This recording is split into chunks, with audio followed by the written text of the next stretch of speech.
Le séminaire va commencer dans quelques instants. Je vais juste attendre que tout le monde rentre dans la salle principale.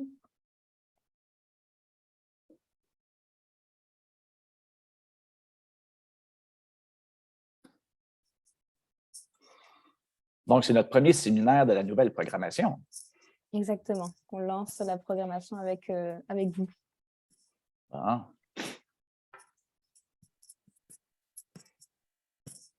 Bon, je pense qu'on a à peu près tout le monde. Donc, bienvenue parmi nous. Donc, premier séminaire de la saison donc hiver 2022 organisé par le Pôle Santé.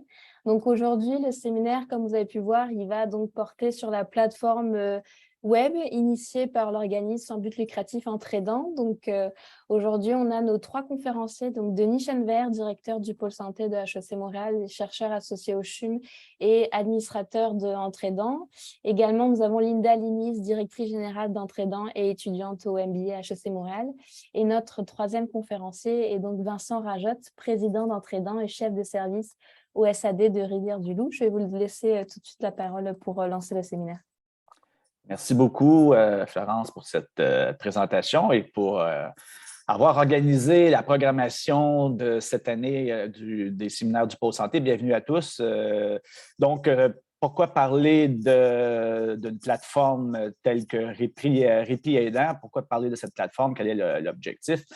Je pense que dans un premier temps, il faut bien comprendre que derrière toute cette logique de la proche aidance vient toujours la question des soins à domicile. Donc, un peu l'agenda de la présentation aujourd'hui, mais bon, je vais passer dans le vif du sujet assez rapidement. Donc, étant donné que les soins à domicile font partie des éléments importants du plan de refonte ou du plan, bon, le nom change régulièrement, mais du gouvernement par rapport à la santé, ces soins à domicile amènent, je dirais, des enjeux importants relativement à l'évolution socio-démographique de la population canadienne et principalement québécoise, en sachant qu'une personne sur 4 va avoir 65 ans et plus en 2036, ce qui représente à peu près 2,5 millions de personnes. Et on sait très bien que cette population vieillissante, par rapport au modèle actuel, ne pourra pas être desservie adéquatement. Donc, on n'a pas un modèle actuel qui permet de desservir les besoins de cette population. Et ça ne sera pas la maison des aînés qui va régler le problème, étant donné le volume qu'il va y avoir à desservir. Donc, les soins à domicile deviennent probablement la seule solution possible à cette pression socio-démographique. Et la problématique avec les soins à domicile, une des problématiques, c'est que beaucoup des montants investis en soins à domicile se retrouvent en RPA et donc ne touchent pas directement les gens qui en ont réellement besoin dans leur domicile, ce qui fait en sorte qu'on a peu d'investissements qui touchent réellement les individus et que fondamentalement, les gens qui viennent en soutien aux soins à domicile, outre les soignants des établissements de santé et du réseau sociaux, c'est les proches aidants qui sont les ressources attitrées de façon générale à ces besoins à l'égard des soins à domicile. Donc, on parle en 2016 à 1,5 million de proches aidants au Québec. La majorité sont en milieu d'emploi, donc occupent un emploi à temps plein, ce qui fait en sorte que ces gens sont confrontés à de multiples responsabilités, autant des fois familiales par rapport à leur propre famille, mais également des responsabilités au niveau professionnel et au niveau de la proche aidance. L'ensemble de ces responsabilités crée effectivement une pression énorme sur ces gens. Et comment arriver à soutenir ces gens, à les aider, à les supporter dans leurs responsabilités, c'est un peu, je dirais, l'idée qui a fait émerger cette question de la proche aidance. Et lorsqu'on fait des enquêtes sur les proches aidants, comme celle qui a été réalisée par le Pôle Santé il y a environ 3-4 ans, avec le soutien de l'appui pour la proche aidance, l'enquête en question a démontré auprès de 1300 proches aidants environ dans 8 secteurs d'activité dans 4 régions du Québec que fondamentalement, ces gens qui assumaient ces responsabilités n'avaient pas autant de possibilités en matière d'activité personnelle, donc avaient moins de temps disponible pour consacrer à des activités personnelles, à des activités de ressourcement qui auraient été fondamentalement importants pour pallier à la pression exercée sur leurs responsabilités. Ils étaient donc émotivement plus épuisés que la plupart des gens qui n'avaient pas cette responsabilité. Ils avaient également des problématiques psychosomatiques, sommeil, appétit, des problèmes de santé physique. Donc, ils avaient des difficultés auxquelles ils étaient confrontés. Et ces difficultés amenaient également des problématiques à l'égard de la conciliation travail-vie personnelle, donc ce qui les amenait à avoir des conflits dans leur capacité de résoudre ces problématiques. Et ils avaient donc des taux d'absentéisme et de présentéisme plus élevés. Donc, ils s'absentaient pour répondre à des besoins relativement à la personne aidée. Et lorsqu'ils étaient au travail, ils étaient régulièrement interrompus pour des responsabilités relativement à la proche aidance. Donc, ces gens-là donc, vivent une réalité différente des autres. Et comment venir en aide à ces personnes? Bien, c'est un peu l'objet de l'initiative qui a été mise en place, qui s'appelle Entraidant, qui avait pour but un peu de venir aider ces gens avec des problématiques particulières. Une des problématiques, les proches aidants ont difficilement accès à du répit.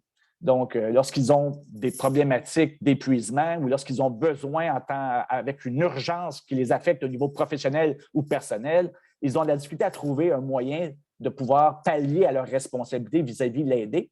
Donc, les temps d'attente sont longs, les services répondent à des horaires très précis et on sait très bien qu'une urgence est rarement planifiable. On peut difficilement planifier une urgence. C'est un peu comme on voit maintenant en première ligne dans bien des cas, et c'est un peu paradoxal de devoir prendre des rendez-vous dans une clinique d'urgence sans rendez-vous. C'est un peu le parallèle qu'on retrouve dans ces contextes-là. Les proches aidants ont des urgences et ils n'ont pas de moyens de compenser leurs responsabilités en situation atypique. Donc, c'est un peu la réalité de ces gens-là. Il faut donc accroître l'offre de services, l'accélérer, faciliter l'accès et accroître la flexibilité de ce service de répit et surtout son étendue. Cela est fondamental si on veut être capable de mieux concilier les soins à domicile. On va devoir trouver une façon de soutenir les proches aidants qui en sont responsables. C'est un peu le débat qu'on a mis en place dans cette réflexion, d'où a émergé l'idée de cette OSBL qui s'appelle Entraidant, d'où émane, je dirais, l'application qui s'appelle Répit aidant, qui a pour objectif de venir compenser les enjeux, les défis auxquels on est confronté. Donc, c'est un peu, je dirais, la table pour la suite de ce séminaire. Et je pense que je passe la parole à mon cher collègue Vincent Rajotte, qui va vous parler un peu plus de cette initiative Entraidant qui a donné naissance à la plateforme qu'on va vous présenter aujourd'hui. Vincent. Parfait. Excellent. Merci, Denis. C'est une présentation hors pair, donc tu as mis la barre haute. Au niveau d'Entraidant, pour les membres du CA et de la direction, il y a 50% des gens qui ont déjà été présentés, donc on va rendre ça efficient. Il y a aussi M. Cyr Dumas, qui est proche aidant et président de la Maison de soins palliatifs à Rivière-du-Loup en tant que telle. Il y a Mme Isabelle Denis, intervenante sociale au CLSC de Rivière-du-Loup, et Mme Marie-Claude Tremblay, qui est conseillère au pôle santé d'HEC Montréal. On a essayé d'équilibrer le tout avec 50% de femmes, aussi au passage 50% de gens qui sont proches aidants actuellement, de même qu'au niveau des âges différents. Bref, ça reste un idéal, mais on essaie de le maintenir. Pour la diapo subséquente, au niveau des missions d'entraidant, eh bien, c'est assez simple, c'est principalement le mieux vieillir, mieux être chez soi. Donc, de dire que les gens peuvent rester chez eux aussi longtemps qu'ils le souhaitent. Aussi, innover, permettre l'émergence de nouvelles initiatives. Donc, tout le monde qui a été mentionné précédemment et qui collabore avec l'organisme qui est entraidant s'accorde comme quoi le statu quo n'est pas viable. Comme Denis l'indiquait, on veut être un terreau fertile à brasser puis à tester des idées. Puis aussi, c'est bien sûr relié au premier point, augmenter la qualité de vie des proches aidants. Sinon, Entraidant est aussi basé sur l'importance d'innover pour les aînés en région. Donc là-dessus, au niveau du Lean Startup, on estime que c'est fortement facilité, dans le sens qu'en région, il y a moins de variables, il y a moins de parties prenantes, moins d'organismes communautaires. Les populations de test sont plus petites, c'est beaucoup plus simple à suivre, à monitorer pour la suite des choses. La population est plus âgée aussi en milieu rural, c'est bien connu. Et il y a un exode important des aînés isolés en milieu rural vers les plus grands centres. Actuellement, une personne qui est aînée dans un milieu rural va avoir un filet de sécurité, un filet social qui est souvent de moins en moins important. Ses amis vont tendre à aller dans des résidences, des RPA, qui sont dans des plus grands centres aussi. Les petites résidences qui tendent à fermer, alors que les plus grandes résidences, eh bien, augmentent leur nombre de places, se mettent dans des grands milieux où justement ils s'assurent de recruter du personnel.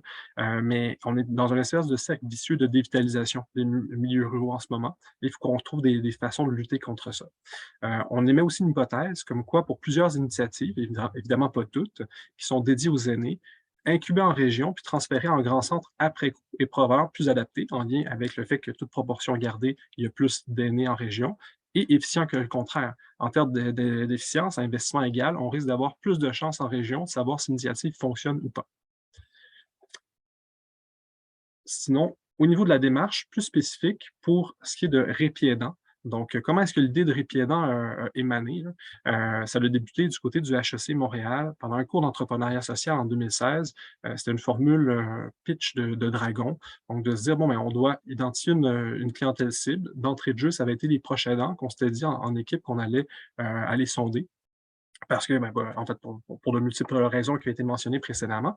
On a fait des cafés-rencontres. On a fait il n'y avait rien de scientifique comme approche, mais au final, ce qu'on voyait, c'était beaucoup que les proches aidants aspiraient à avoir une application qui leur permettait d'aller chercher du répit au bout de quelques clics, là. Donc, s'en est suivi une quête des programmeurs. Là, en fait, on se sentait un peu comme Zelda qui voguait d'ocarina en ocarina pour vaincre Ganondorf. Je m'excuse, c'est une parenthèse nichée complètement nébuleuse, mais c'est pour dire que aller chercher des programmeurs alors que l'ensemble du réseau de programmation ben, en fait, est saturé. Tout le monde est en demande, tout le monde a des coûts foudroyants. Accéder à un code source, ça a été à peu près impossible. À la banque de données, à des fins justement d'amélioration, de recherche, c'était aussi complexe. Ça a pris des années de pivot, de recherche pour arriver à nos fins. On a changé de nom potentiel de l'initiative, ça s'est appelé Clic Renfort, etc. Et finalement, en 2021, on avait des éléments en place qui nous permettaient d'aller de l'avant et on s'est dit on va renouveler, réactualiser la mesure ou l'analyse du besoin. Donc là, il y a une équipe de stagiaires du HEC Montréal qui est venue en consultation du côté du CIS du Bas-Saint-Laurent pour voir ce qui était possible. Euh, S'en est suivi de dire que bon, les besoins étaient réactualisés, on veut toujours aller vers une plateforme en ligne, il fallait trouver le financement en conséquence. Initialement, ça a été de dire que chez Entraidant, au niveau des administrateurs, on a mis de l'argent sur la table pour démarrer le tout. Et plus tard, en décembre 2021, il y a eu l'appui qui est venu financer.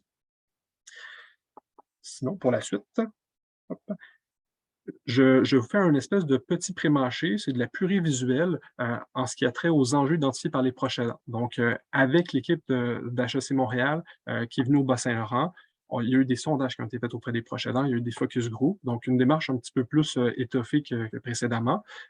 Et ce qui en est ressorti, eh bien, c'est une offre très limitée en dehors des heures d'ouverture.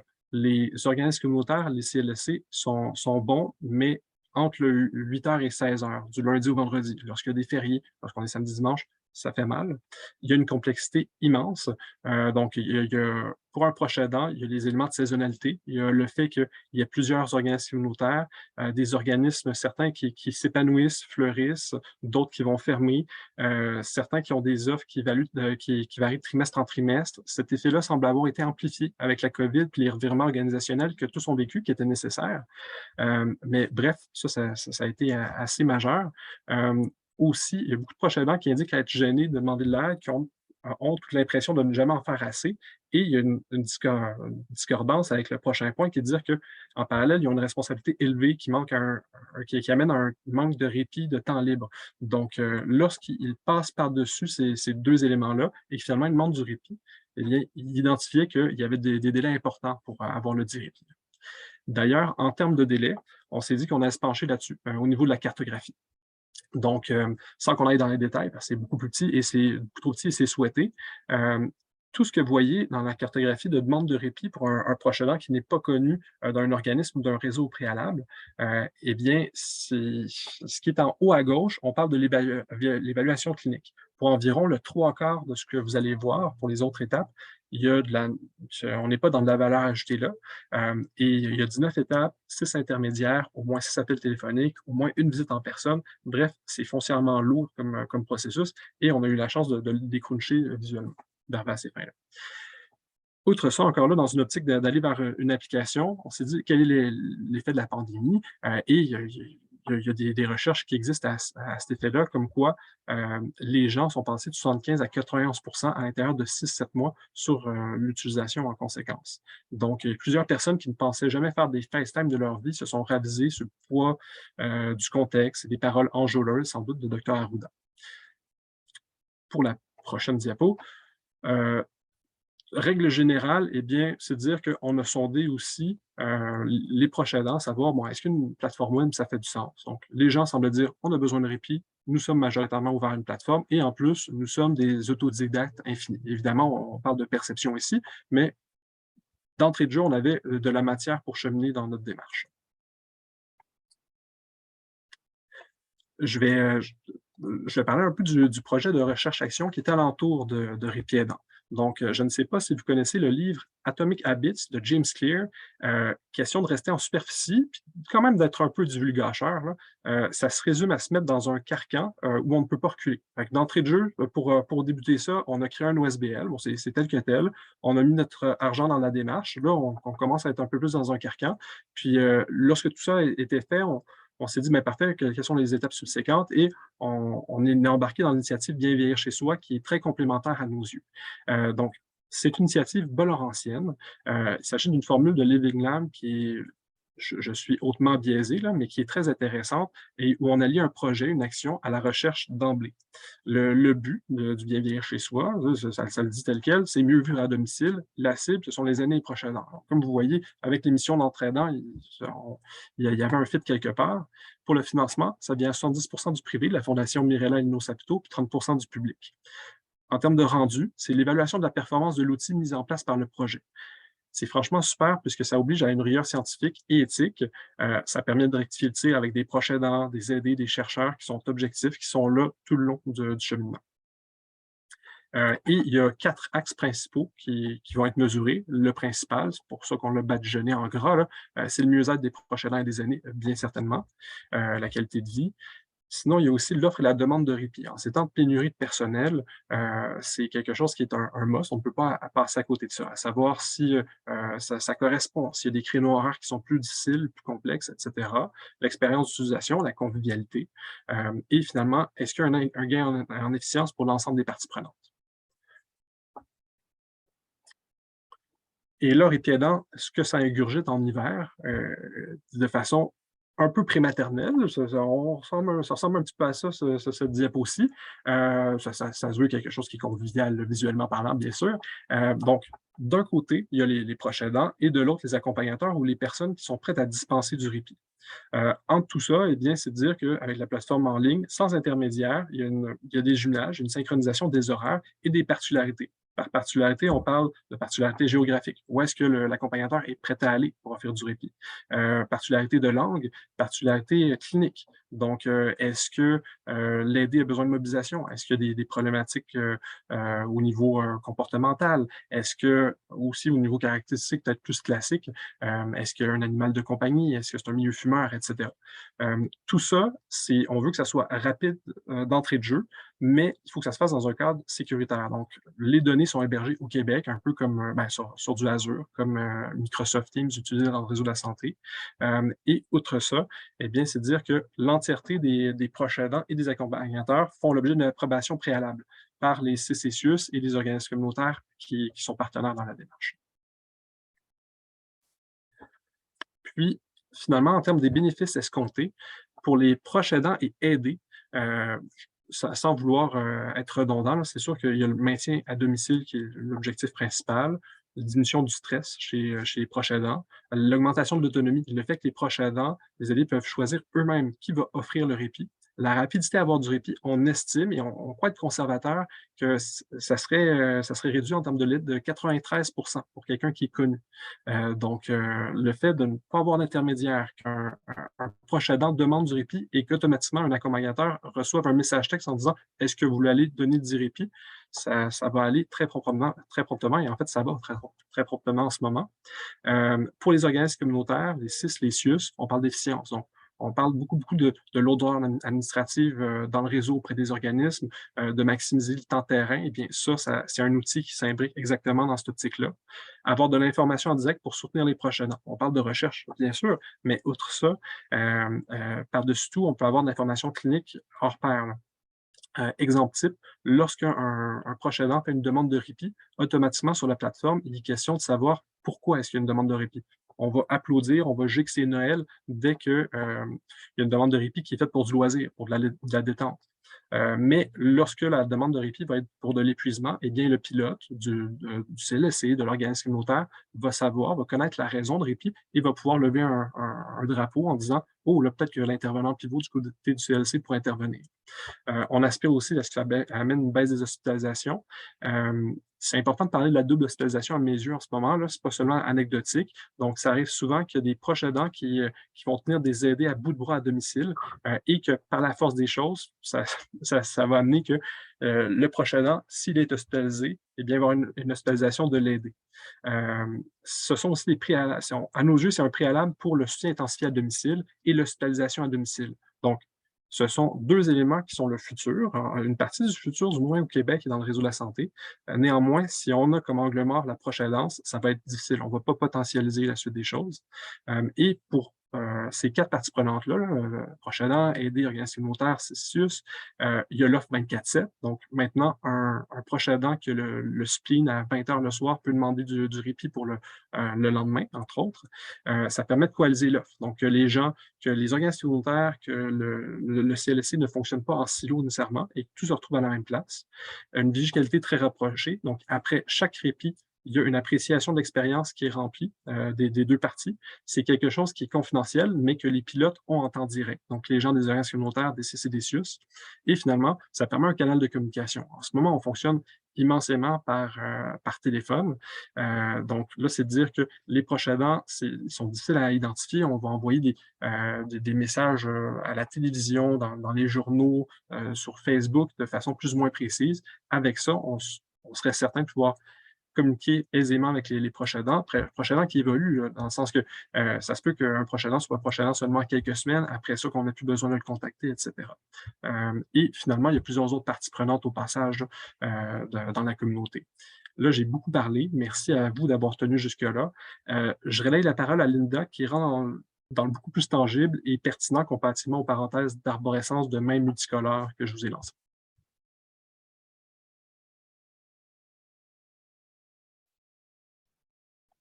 Merci Vincent pour cette magnifique présentation. Donc, je vais céder la parole à Linda, qui est la directrice générale d'Entraidant, qui va vous présenter un peu la plateforme en question, qui va vous faire une démo de comment fonctionne cette plateforme pour que vous puissiez avoir le goût d'en avoir une dans votre région.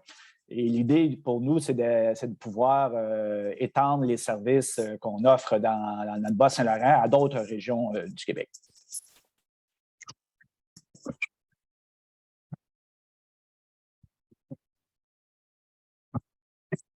Je pense que Linda, excuse-moi, je ne sais pas si Denis et Vincent, vous l'entendez, mais moi, je ne l'entends pas. Micro, Linda, on ne t'entend pas. Micro. Ouais. Je pense que tu es mieux. Non, on ne t'entend pas non plus.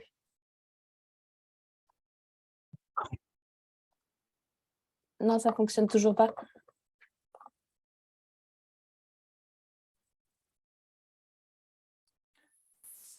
Ça fonctionnait pourtant lorsqu'on s'est rencontrés il y a juste avant.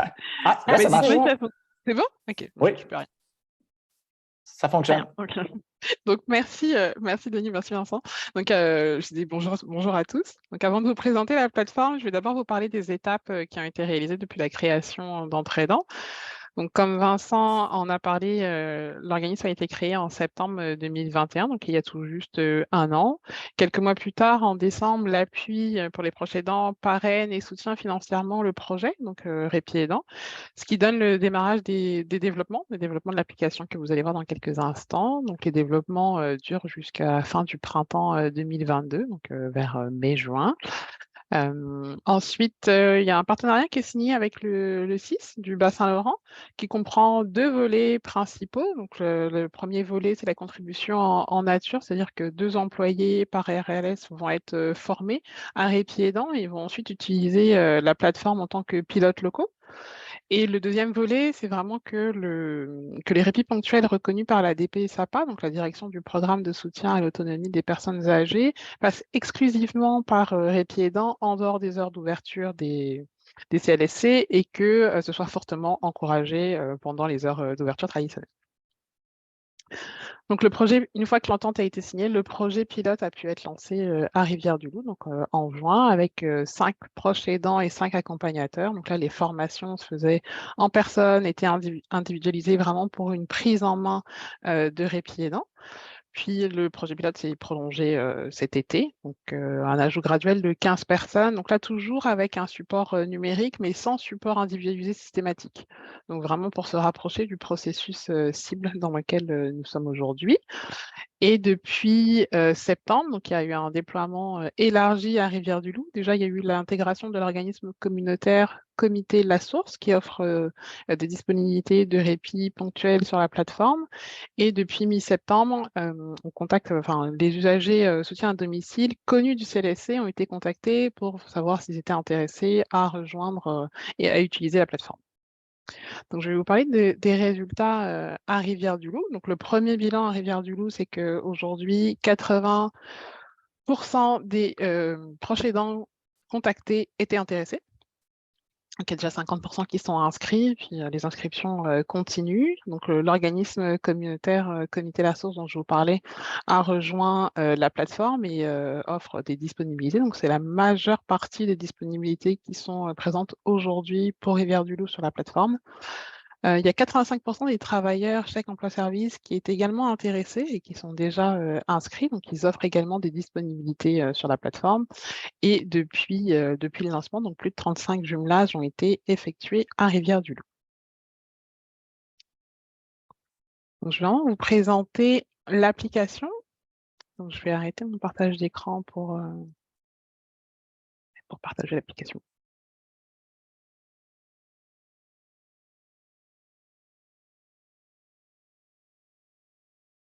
Dites-moi quand vous la voyez. C'est bon.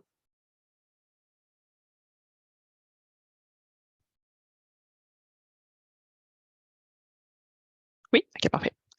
Donc là, c'est la page d'accueil de Répit Aidant. Donc là, on est dans l'environnement de démo. Donc toutes les données que vous verrez sont des données fictives, mais qui vont me permettre de vous présenter Répit Aidant. Donc quand on arrive sur la page d'accueil, on peut se connecter si on a déjà un compte ou s'inscrire. Donc pour les nouveaux proches aidants qui souhaitent demander un compte, ils font une demande d'inscription. Donc vous allez voir, c'est assez simple. Donc le proche aidant renseigne des informations, quelques informations personnelles comme le nom, le prénom, l'adresse où il vit, le moyen de le contacter, donc cellulaire et numéro de téléphone, s'il souhaite communiquer en français ou en anglais, et puis les informations pour accéder à la plateforme, donc le courriel qui sera utilisé ainsi que le mot de passe. Donc des informations minimales sur le proche aidant. Ensuite, c'est également les informations sur la personne à aider.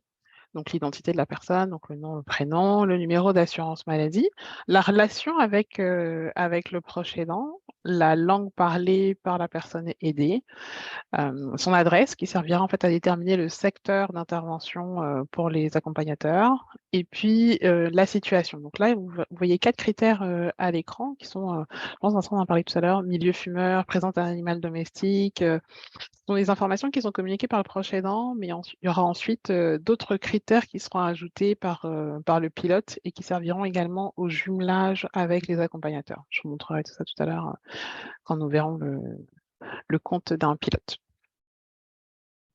Donc ensuite, le proche aidant a la possibilité de saisir d'autres informations additionnelles sur l'aider, les centres d'intérêt, par exemple, la personnalité, enfin, tout ce qui pourrait servir à passer un meilleur moment avec l'accompagnateur. 2 dernières informations, le degré d'urgence de la demande. Donc là, c'est plus comment le proche aidant se sent, s'il est en situation d'épuisement ou s'il considère que pour l'instant tout va bien, et l'autonomie de la personne aidée, si elle est encore totalement autonome ou s'il y a déjà une petite perte d'autonomie. La demande est ensuite envoyée. Donc, quand elle est envoyée, elle arrive au niveau des pilotes qui vont pouvoir l'analyser et la valider ou aller chercher des compléments au besoin. Alors, si je reviens sur se connecter, je vais vous montrer à quoi ressemble le compte d'un proche aidant.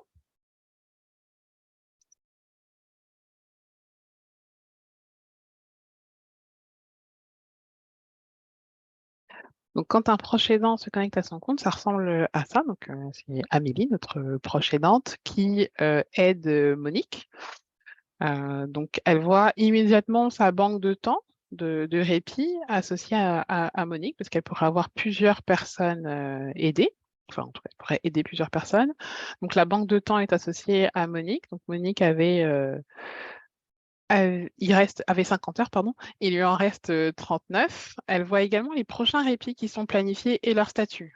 Donc là, il y a des répits qui sont prévus dans 4 jours et elle voit que l'accompagnateur qu'elle avait choisi, donc Benoît Payet, n'a pas encore validé ses demandes de répit. En dessous, elle a la possibilité, d'évaluer son dernier répit, comment s'est passé son dernier répit. Donc, c'est ce dont parlait Vincent, la notation ou l'évaluation de la façon dont s'est passé le répit qui ne sera accessible qu'au pilote. Donc, elle a la possibilité d'évaluer son dernier répit, de donner un avis ou de proposer des améliorations pour la plateforme, pour répit aidant. Puis, on pourrait également communiquer des informations avec elle. Si je remonte, si vous regardez en haut, elle a la possibilité, d'accéder à sa messagerie. Donc ça lui permet de communiquer, par exemple, avec un accompagnateur pour préparer le prochain répit, et donc de recevoir des messages et de communiquer avec l'accompagnateur. Elle peut également suivre ses demandes de répit, tant les répits à venir que nous pouvions voir tout à l'heure, que les répits passés, donc les répits qui ont déjà été effectués ou qui sont en cours comme celui-ci. Évidemment, elle a la possibilité de demander un répit.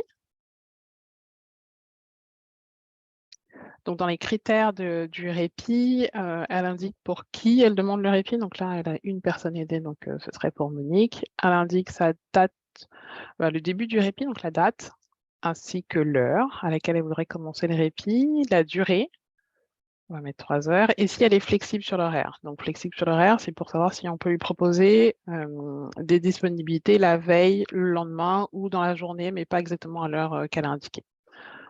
Ensuite, lors de la demande de recherche, les critères qui vont être utilisés pour proposer des accompagnateurs sont ceux justement qui ont été renseignés par le proche aidant et complétés par le pilote, ainsi que la langue parlée et le secteur où la personne aidée habite et où les accompagnateurs peuvent se déplacer. Donc là, on voit qu'il n'y a pas de disponibilité le jour et l'heure à laquelle elle a demandé, mais qu'il y a une intervention possible le jour même, un peu plus tôt. Donc, imaginons que Camélie accepte et que choisisse ce créneau. Donc là, elle peut indiquer la raison de son répit. Donc, urgence de santé, urgence professionnelle. Comme on dit, on tend à ce que les proches aidants utilisent la plateforme pour se réserver un moment de détente, justement, pour ne pas arriver en situation d'urgence ou d'épuisement. Et peut indiquer différentes informations complémentaires à l'accompagnateur. Par exemple, je sais pas, si la sonnette est en panne cette semaine-là, elle peut communiquer avec l'accompagnateur. Donc, une fois que la demande est validée, qu'elle confirme sa demande,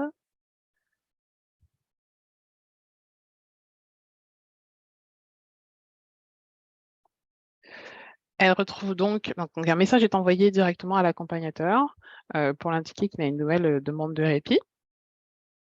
Et dans son tableau de bord, Amélie voit cette nouvelle demande, je pense que c'était celle-ci, voit une nouvelle demande et son nombre d'heures restantes a diminué d'autant. Donc ça fait le tour des informations qui sont disponibles pour les proches aidants, donc qui sont beaucoup utilisées pour le profil et les demandes de répit aujourd'hui. Je vais maintenant vous montrer à quoi ressemble le tableau de bord d'un pilote. Enfin, le compte en fait d'un pilote.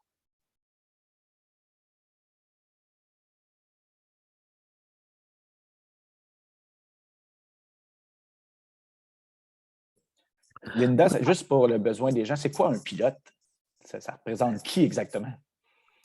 Un pilote, merci Denis. Un pilote, c'est la personne qui va gérer la plateforme, en tout cas l'administrer pour la MRC, donc pour le secteur concerné. Donc c'est souvent aujourd'hui, ce sont les responsables des chèques emploi service des 6 qui vont valider les profils de l'aider, valider les profils également des proches aidants et être en contact avec les travailleurs des chèques emploi service. Mais ça pourrait être également des pilotes, parce que on va avoir le cas des pilotes d'organismes, donc des responsables d'organismes qui vont jouer exactement le même rôle. Donc c'est vraiment les personnes qui vont administrer pour le secteur donné les proches aidants, les aidés et les travailleurs. Donc le tableau de bord du pilote et les informations qui sont communiquées à l'arrivée. Donc là, on voit les répits qui ont été effectués les 3 derniers mois et les répits qui sont en cours. Donc en octobre, pour l'instant, il y a 5 heures, ainsi que les prochains répits qui n'ont pas encore été validés, donc qui nécessiteraient une intervention, en tout cas une surveillance. Donc là, on voit les répits qui sont en attente de confirmation des accompagnateurs, mais il pourrait y avoir des répits qui ont été refusés par les accompagnateurs et donc le pilote pourrait prendre à sa charge de trouver un plan B, je dirais, pour le proche aidant. En toutes ces informations, il y a les comptes à valider. Donc tout à l'heure, j'ai fait une inscription en tant que proche aidant, donc en créant les informations du proche aidant et de la personne aidée. Une fois que j'ai validé ma demande, c'est ici qu'elle arrive pour le pilote, donc elle a la possibilité de valider. Donc on va aller sur la personne à aider. Le pilote regarde le profil et le complète.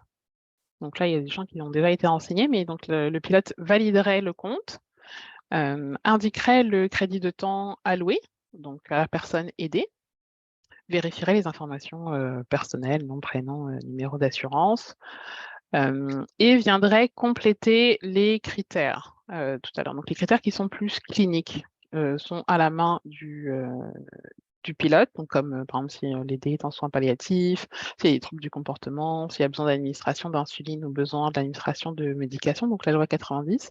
Ça, c'est vraiment le pilote qui va indiquer ces éléments pour l'aider, pour la personne aidée.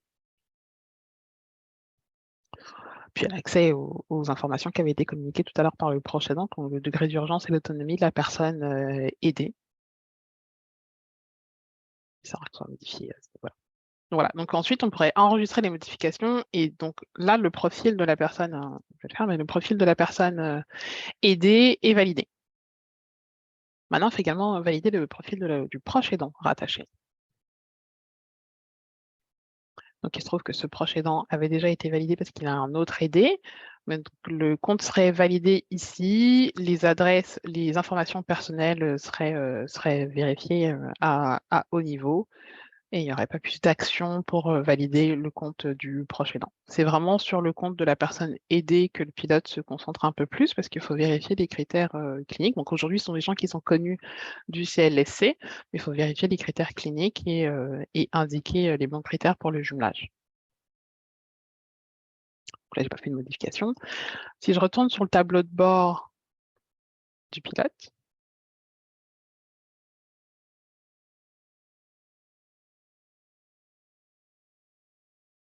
le réseau est un peu lent aujourd'hui, mais ça va venir. Donc, si je retrouve sur le tableau de bord du pilote, donc là, j'ai le proche aidant à valider, les personnes aidées à valider, ce qu'on vient de voir, mais il y a également des alertes. Les alertes au niveau des accompagnateurs qui sont disponibles. Donc, ça sont les alertes de disponibilité. Donc, sur l'ensemble des accompagnateurs présents dans le secteur, il y a 3 accompagnateurs qui n'ont pas saisi de disponibilité dans les 30 prochains jours. Donc ça permet aux pilotes, en un coup d'œil, de voir qui, par exemple, comme accompagnateur, ils pourraient relancer au besoin. Et de voir les accompagnateurs qui sont en alerte. Donc là, c'est plus par rapport à l'évaluation qui est faite des répits par les proches aidants. Le pilote retrouverait les évaluations qui sont plus basses à ce niveau-là. Il y a le même système pour les proches aidants et les aidés, puisque l'accompagnateur a également la possibilité d'évaluer le répit qu'il a donné, donc tant avec le proche aidant qu'avec la personne aidée. Donc le pilote retrouverait l'ensemble de ces informations ici, et puis comme pour les accompagnateurs, toutes les informations relatives aux évaluations, en tout cas aux évaluations, ne sont accessibles que des pilotes. Le pilote peut, donc ça c'est son tableau de bord, mais il peut également retrouver l'ensemble des accompagnateurs de son secteur, ici, via cet onglet, donc avec donc le numéro de téléphone, les formations adéquates, les secteurs qui sont couverts, les disponibilités sur 30 jours, le statut, puis l'évaluation moyenne. Donc vraiment l'ensemble des informations relatives aux accompagnateurs. On peut également ajouter les accompagnateurs à partir de cet écran. Il y a également la liste des proches aidants. Pareil, avec numéro de téléphone, nombre de personnes aidées, les heures associées, la municipalité concernée, le statut et l'évaluation moyenne quand elle existe.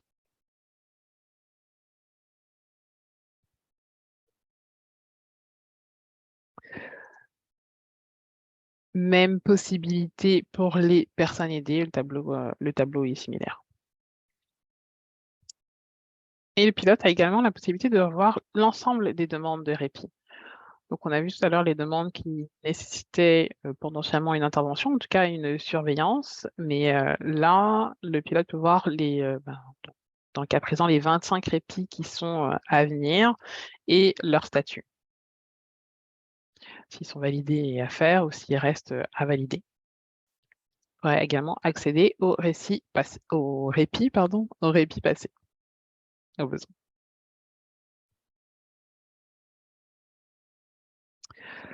Donc, ce qui permet au pilote d'avoir une vue globale des répits et surtout des nécessités d'intervention. C'est-à-dire que la plupart des répits et des jumelages se font sans intervention des pilotes, puisque basés sur les critères que vous avez vus tout à l'heure.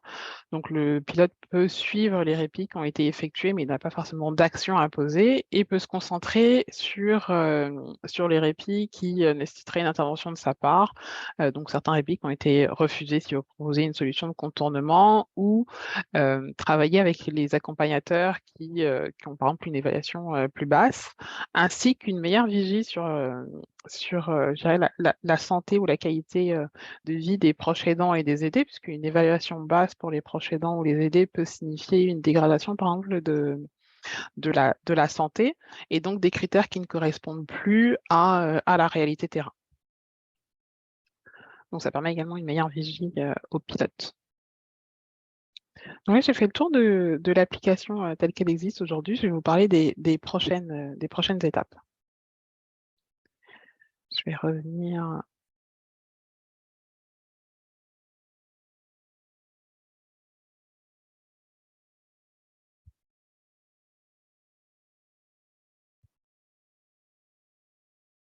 D'abord, vous parler des prochaines fonctionnalités, puisque je vous disais, là, c'est la version actuelle, mais on a une version qui est en cours de développement, enfin en tout cas une nouvelle version qui est en cours de développement, et la prochaine va comporter 3 fonctionnalités majeures, 2 pour les proches aidants lors des demandes de répit sans résultat, que vous voyez à l'écran. Donc la première, c'est quand un proche aidant fait une demande de répit et qu'il n'y a pas de résultat, ni le jour même, ni dans la veille ou le lendemain.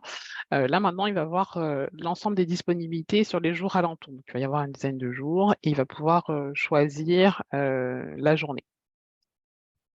Autre fonctionnalité, toujours pour quand il n'y a pas de résultat pour la demande, il va également pouvoir définir une alerte par courriel si un accompagnateur finalement déclare des disponibilités sur le créneau qu'il avait identifié. Donc là, il va être alerté par courriel et puis il va également pouvoir le retrouver dans le suivi de ses répits. Aujourd'hui, il y a répit passé et à venir, et puis il y aura les répits en attente ou en alerte. Du côté accompagnateur, il y a également une nouvelle fonctionnalité prévue, c'est la saisie de la récurrence des horaires. Aujourd'hui, si un accompagnateur est disponible tous les mardis et les jeudis jusqu'à la fin de l'année, il faut qu'il aille saisir ses disponibilités chaque mardi et jeudi jusqu'à la fin de l'année. Demain, il pourra saisir une semaine type et indiquer simplement qu'il est disponible les mardis et les jeudis. Il pourra toujours indiquer des disponibilités exceptionnelles comme aujourd'hui, mais ça va faciliter la saisie. Donc, ces 3 fonctionnalités ainsi que les améliorations qui sont prévues dans la version de ce mois-ci sont des améliorations qui nous avaient été proposées et suggérées par ceux qui utilisent la plateforme aujourd'hui, autant les proches aidants que les accompagnateurs. Je vais parler des prochaines étapes, notamment du planning de déploiement à haut niveau. Donc là, je vous disais tout à l'heure, depuis mi-septembre, on a commencé le déploiement à Rivière-du-Loup. Nous étions déjà en projet pilote. Ce mois-ci, nous commençons le déploiement dans la MRC du Témiscouata. Jusqu'à l'été 2023, on va continuer à déployer dans les différentes MRC du Bas-Saint-Laurent, toujours pour la DP SAPA. Au printemps 2023, on prévoit de déployer au centre du Québec, donc en partenariat avec le regroupement d'organismes de personnes handicapées du centre du Québec. Et jusqu'à 2024, on prévoit de déployer Répit Aidant pour l'ensemble de la province au Québec. Les perspectives sont premièrement d'élargir l'offre avec proposer Répit Aidant à d'autres organismes qui offrent déjà du répit à domicile. Ensuite, d'offrir des répits hors du domicile, donc que ce soit en centre de jour ou en maison de répit. D'élargir l'offre à d'autres usagers, donc là on pense plus aux clientèles déficience intellectuelle, déficience physique, santé mentale, etc.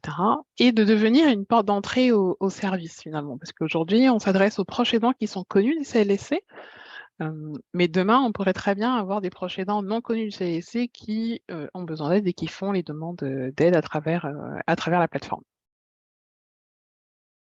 Donc l'objectif étant toujours pour nous de permettre à davantage de personnes de rester chez elles aussi longtemps qu'elles le souhaitent, tout en augmentant la qualité de vie des personnes proches aidantes, comme on le mentionnait tout à l'heure. Avant de passer à la période de questions, je vais vous inviter à noter notre adresse courriel pour nous contacter au sujet soit de l'implantation de Répit Aidant dans votre milieu, soit pour échanger sur des idées ou informations, soit même pour vous joindre à l'initiative.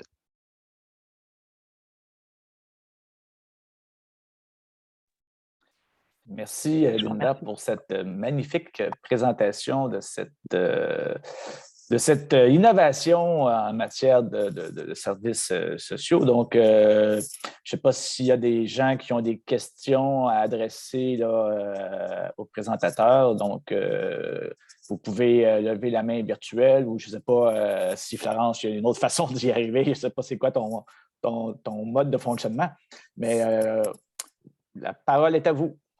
C'est donc, comme Denis expliquait, vous avez la possibilité de soit écrire vos questions dans le clavardage ou de lever la main. J'ai vu qu'il y avait déjà des questions dans le clavardage et il y a une main levée. Je vais peut-être laisser la personne qui a la main levée poser sa question directement. Daniel? Oui, bonjour. Daniel Vigneault, je suis directeur administratif des services professionnels à l'UICPQ Québec. Je vous félicite. C'est vraiment innovant ce que vous avez réussi à faire. Donc, un beau bravo. Puis, je me questionnais à savoir...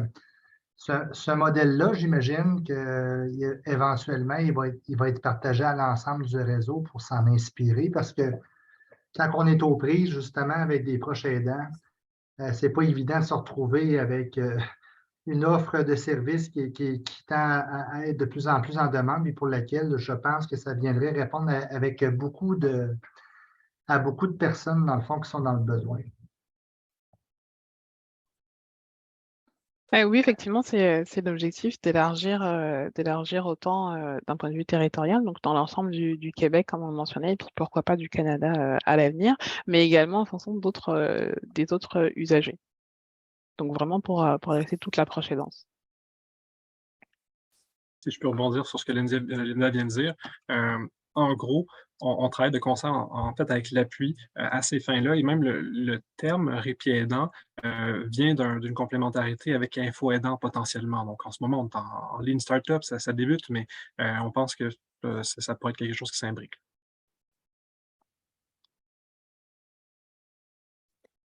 Pour prendre donc les autres questions, j'ai vu que Vincent avait répondu à une question, notamment celle de Anna Nouari, donc sur la banque de temps pour du répit, à quelle fréquence elle est renouvelée. Donc j'ai vu que tu avais répondu. Mais Vincent pourrait peut-être répondre pour le bien, bon, juste pour mieux comprendre comment ça fonctionne. Là, je pense que c'est quand même une question centrale. Là. Au niveau de la qualité des données ou la confidentialité des données? La question était la banque d'heures. Oui. Parfait. Comment ça fonctionne, les heures? Autrement dit, qui décide du nombre d'heures? Qui les finance? Qui les paye? Comment ça marche, ce truc-là? Là-dessus, c'est un petit saut en bungee, pour être bien honnête. On s'est dit, bon, ben, il y a des répits qui sont récurrents où la demande est relativement comblée. C'est pas parfait, mais lorsque quelqu'un a besoin d'un répit à 3 heures par semaine, tout le temps aux mêmes heures, c'est-à-dire que là, on axe beaucoup sur l'atypique ou du ponctuel, on ne savait pas qu'est-ce qu'il y en était. Initialement, on a dit, bon, allons-y avec une petite banque d'heures conservatrice, une vingtaine d'heures par année. La réponse qu'on avait des proches aidants, c'est-à-dire on n'ose pas trop en demander, dans le sens qu'on a peur qu'on débanque et qu'on perde un beau potentiel pour la suite. Donc, nous, ce qu'on dit, c'est que pour l'instant, on commence à 30 heures, mais avec un potentiel d'augmenter. Et il y a déjà des gens qui sont à 60, 70 heures sur la plateforme. Donc, tout à l'heure, vous voyez une démo, là, bien sûr, il n'y avait aucune donnée confidentielle, mais dans la plateforme réelle. Donc, en ce moment, pour Rivière-du, c'est entre 30 et 70 heures. Ce qui est intéressant, c'est que c'est adaptable à chaque milieu, à chaque territoire, selon ses capacités, question qu'ils puissent réajuster le tir au passage.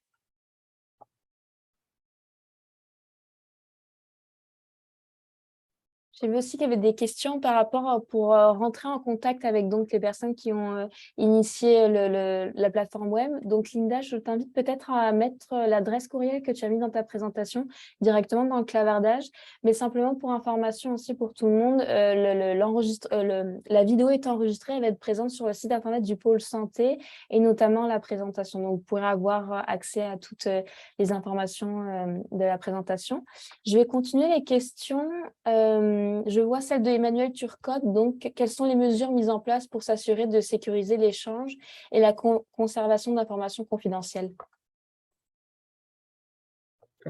Je peux peut-être encore faire du pouce. Là. J'ai lancé dans le clavardage la réponse, là, mais grossièrement, c'est que à nos yeux, ben, et si on aspire à avoir un partenariat avec les CIS et les CIUS, ce qu'on a en ce moment, mais avec seulement un, la confidentialité des données, c'est une priorité. Donc, on travaille de concert avec ceux qui ont œuvré sur le GAP, le guichet d'accès pertinence, le guichet d'accès première ligne au Québec, de même que un informaticien qui travaille de façon bénévole là, sur le projet, parce que dans le réseau, tout ce qui a trait à la DRI, du moins pour le site du Bas-Saint-Laurent, il y a une espèce d'embargo pour dire, ben, on y va pour de la mise à jour, s'assurer que, bref, on a différents projets bien établis, mais il y a quelqu'un qui nous permet d'arriver à ces fins-là, et c'est hébergé au Québec, c'est hébergé à Montréal, sur Azure.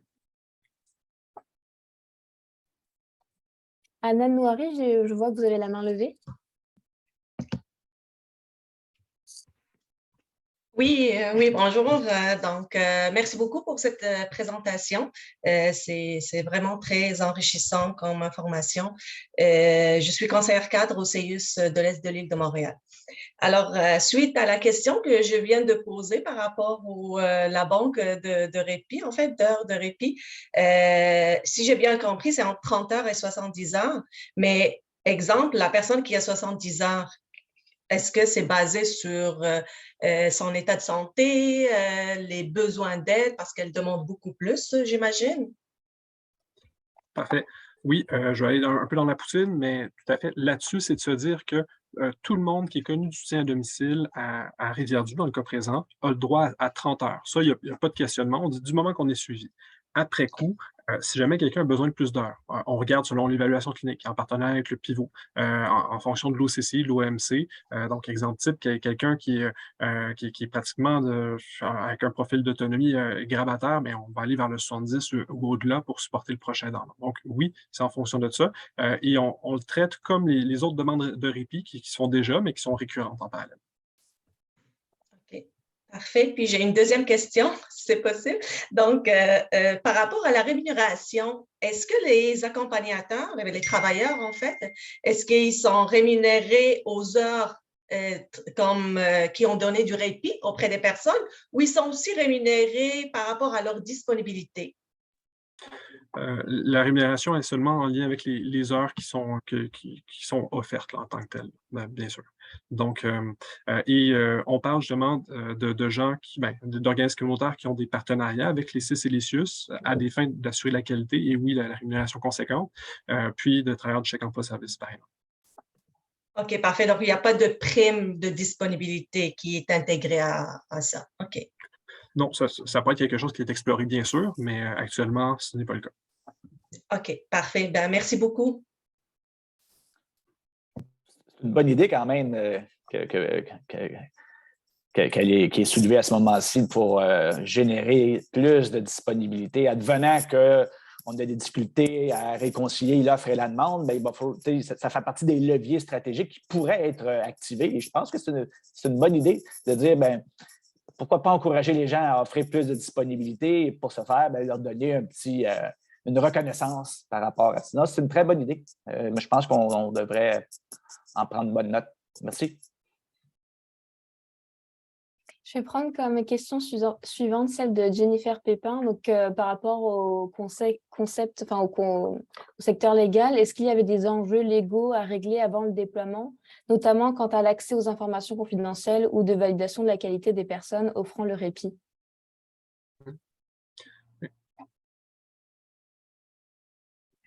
Par rapport aux enjeux légaux, en fait, on a déjà une entente, nous, avec le CIS pour accéder aux informations personnelles qui sont utiles dans le cadre de répit. Donc, je dirais que la partie légale est déjà gérée avant même le déploiement, effectivement. Et puis, la deuxième question, pardon, c'était sur valider la qualité des personnes qui offrent du répit, c'est ça? Aujourd'hui, cette validation se fait soit à travers le CIS, parce que ce sont des travailleurs chèque emploi-service, donc ils sont déjà connus, des systèmes qui ont déjà été recrutés, donc des qualifications et compétences ont déjà été vérifiées, soit avec les organismes qui travaillent en partenariat avec le CIS pour offrir du répit. Donc là aussi, que ce soit les travailleurs ou les bénévoles, les qualifications et compétences ont également été vérifiées au préalable. Donc je dirais que cette validation se fait avant même d'arriver sur la plateforme, et puis une fois que ces vérifications sont faites, le travailleur, l'accompagnateur peut être activé.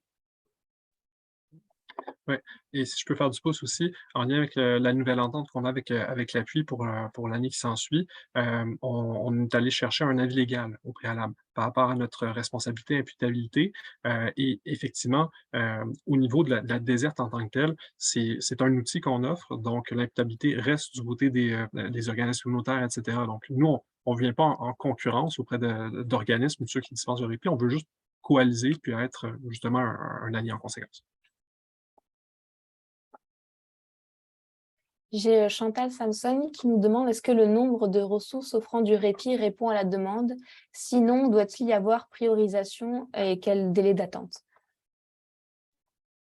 Aujourd'hui, l'offre, oui, répond à la demande. C'était une de nos inquiétudes, justement, balancer l'offre et la demande. Ça a été fait au courant de l'été, mais finalement, on s'aperçoit qu'il y a plus d'offres aujourd'hui, en tout cas pour la MRC de Rivière-du-Loup, nous sommes déployés, il y a plus d'offres que de demandes. Donc, il y a des créneaux qui sont disponibles et qui ne sont pas pris aujourd'hui. Donc, l'offre n'est pas un enjeu actuellement. Donc, on se pose des questions justement sur est-ce que vraiment il y avait un enjeu d'offre et de demande ou est-ce que c'est plutôt la visibilité de cette offre qui n'était pas présente et donc qui complexifiait la démarche des proches aidants pour trouver du répit. Je pense également qu'étant donné que le processus en question est nouvellement mis en application, la connaissance même de l'existence de cette application n'est pas encore tout à fait communiquée. Je pense qu'il la journée où il y aura une plus grande visibilité de l'existence, peut-être que la demande va s'accentuer et là, on aura peut-être on aura peut-être des difficultés. En tout cas, j'espère qu'on n'aura pas de difficultés, mais on devra peut-être réfléchir à la question de l'arrimage entre l'offre et la demande à ce moment-là. Mais pour l'instant, on est dans un processus incrémentiel qui prend lentement son air d'aller, mais qui va s'accentuer avec les prochains mois. Je vais prendre la question de Marie-Claude Lafleur qui nous demande comment ça rime, donc votre initiative avec Référence et Danse Québec.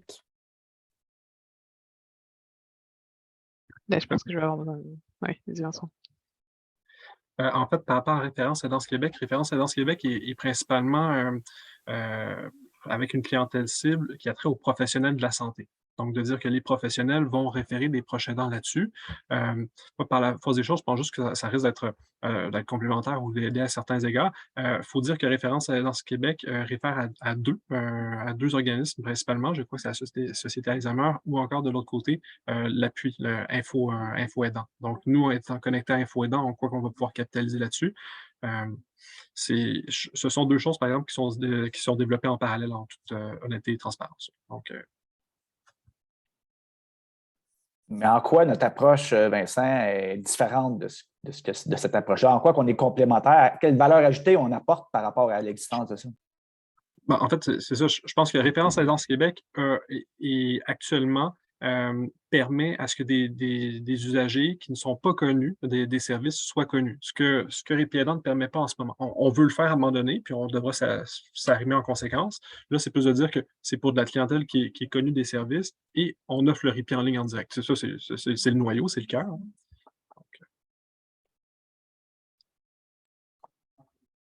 Je vais prendre le commentaire aussi, la question de Stéphane Bondaz qui nous parle des possibilités que justement ce projet peut entraîner. Il nous dit aussi qu'on parle d'ouverture de dossiers proches aidants, de considérer son application, etc. Et il vous demande, est-ce que vous croyez que cet outil peut être intégré à des outils informatisés tels que RSIPA? RCIPA, ça serait super intéressant. Puis, entre autres, c'est pour ça qu'on aspire avec le projet de recherche-action, avec la signature au niveau du partage de données à certains degrés avec le site du Bas-Saint-Laurent. Puis, idéalement, ça serait sur une base ministérielle, là, parce que RCIPA est provincial. On pourrait agréger ça avec un Power BI de ce monde, puis traiter les choses de façon beaucoup plus intelligente. Là. Donc, oui, je pense qu'il faudrait qu'on aille de l'avant vers quelque chose de ça. J'ai une dernière question de Emmanuel Turcotte. Quels sont les enjeux prévus pour un déploiement dans un grand centre urbain comme Montréal?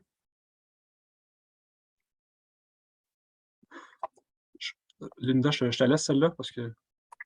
Oui, pas de souci. Au niveau des enjeux prévus, ou plutôt des risques qu'on identifie aujourd'hui, c'est ce dont on parlait tout à l'heure, balancer l'offre et la demande. Ça va être un point d'attention principal et également coaliser l'ensemble des organismes communautaires qui doivent être nombreux dans le centre comme Montréal sur la plateforme.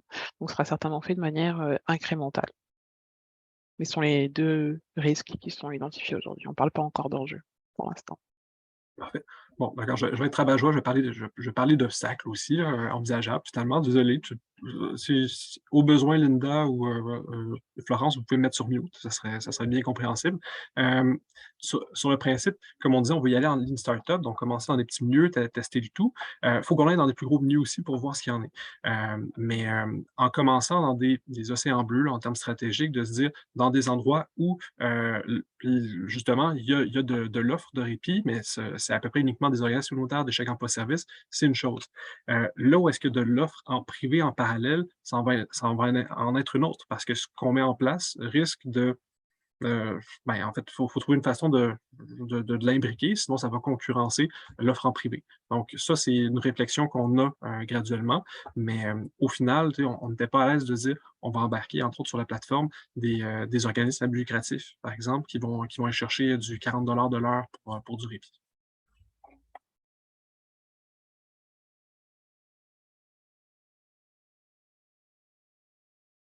Je vois... Ah si, je vois la main levée de Farah Georgia Jules.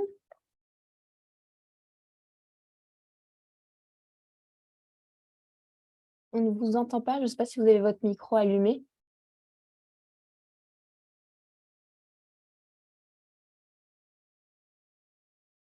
On ne vous entend toujours pas. Si vous pouvez toujours écrire votre question dans le clavardage si ça ne fonctionne pas.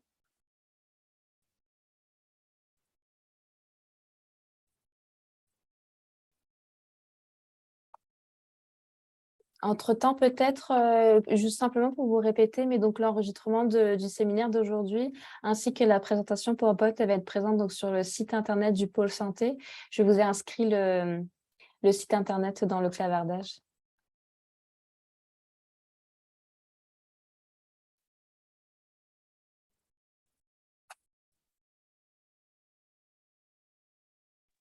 Est-ce qu'on a d'autres questions ou on a fait le tour des... Je pense qu'il y avait quelqu'un qui voulait l'écrire. Ah, monsieur, justement, est-ce que vous aviez l'intention de réaliser une nouvelle start-up auprès de proches aidants? C'est ça la question? J'imagine que c'est peut-être pour avoir d'autres initiatives, parce qu'actuellement, chez Entraidant, il n'y a que Répit Aidant qu'on a comme initiative, mais on en a d'autres déjà en tête. Si c'est ça la question, là, si je l'ai bien Oui. expliqué. Par exemple, il dit des gens qui ont, par exemple, des besoins relativement à des troubles de santé mentale, donc les proches aidants de ce type d'aider. Est-ce que, bon, on pense éventuellement élargir à d'autres clientèles? Je pense que, Linda, tu en avais un peu glissé un mot et je te laisse poursuivre dans cette direction. Oui, tout à fait. Effectivement, on compte élargir auprès d'autres clientèles, d'autres usagers. On va déjà commencer au Centre du Québec en partenariat avec le regroupement d'organismes de personnes handicapées du Centre du Québec. Donc, ils sont qui couvrent plutôt des usagers déficience physique majoritairement et un peu intellectuelle. Mais également dans les autres MRC, on vise à déployer sur d'autres clientèles et usagers. Donc oui, c'est dans les plans. C'est oui ou le prochain lieu est le Québec. Parfait. Ça répond à la question. Je ne vois pas d'autres questions dans le clavardage. Je vais laisser peut-être une minute. Si vous avez encore des questions, il nous reste 10 minutes. Ou on peut sinon conclure la présentation. Je ne sais pas si vous voulez conclure peut-être Denis, Linda ou Vincent.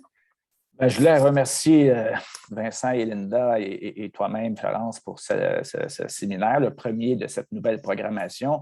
Et je pense que l'initiative qu'on a mise en place il y a déjà 1 an est une initiative qui a demandé beaucoup, je dirais, d'engagement de la part de ceux qui ont initié le projet.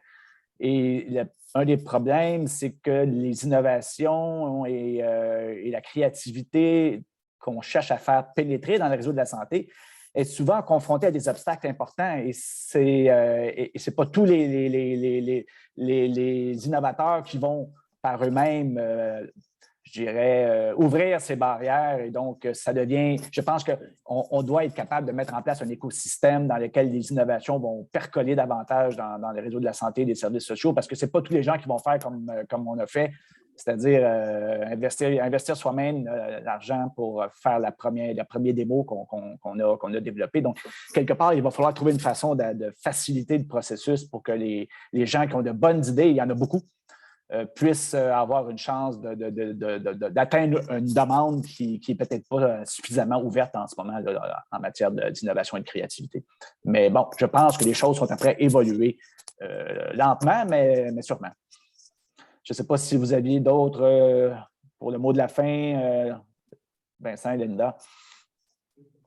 Non, mais moi, je tenais juste à remercier les participants, ceux qui étaient là, et puis également ceux qui ont posé des questions, puis réaffirmer de ne pas hésiter à nous contacter, que ce soit pour implanter dans différents milieux, s'il y a des idées, vous avez des informations à nous communiquer, ou pour rejoindre l'initiative. Donc, merci beaucoup à tout le monde. Merci. Merci beaucoup tout le monde. Passez une belle journée. Au prochain séminaire, c'est quoi le prochain séminaire? Le prochain séminaire, il est donc le 20 octobre. C'est le séminaire sur la gestion de proximité. Donc, vous pouvez avoir accès, donc vous inscrire à tous nos séminaires qui sont présents sur notre site internet également. On en aura comme plusieurs dans le mois, jusque décembre. Donc, on vous invite à y inscrire. Merci à tous et au plaisir de vous revoir au séminaire du pôle santé. Merci. Au revoir, bonne journée.